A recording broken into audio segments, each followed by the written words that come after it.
জীবন্ত মানুষ ঢুকছেন কফিনে, চারদিকে প্রার্থনা আর ধূপের ধোঁয়া। এটি কোনো শোকের দৃশ্য নয়, বরং নতুন করে বেঁচে ওঠার উৎসব। থাইল্যান্ডের ব্যাংককে এভাবেই পালিত হয় এক বিচিত্র পুনরুত্থান অনুষ্ঠান।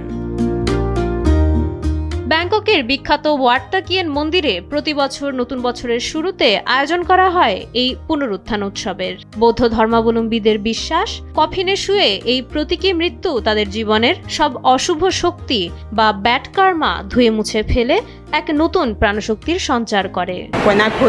কফিন থেকে বের হওয়ার পর আমি একদম সতেজ বোধ করছি। মনে হচ্ছিল যেন সময়ের এক অদ্ভুত পথ পাড়ি দিলাম।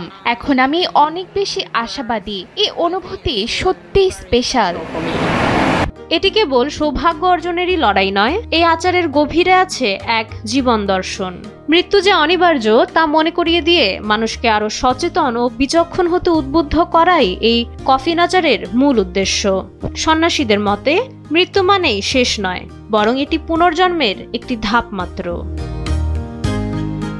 এই অনুষ্ঠানে যোগ দিতে হাজারো মানুষ ভিড় করেন। অর্ঘ্য হিসেবে তারা আনেন ফুল আর শ্রদ্ধা। নতুন বছরে এক বুক আশা আর পবিত্রতা নিয়ে বাড়ি ফেরেন এই মানুষগুলো।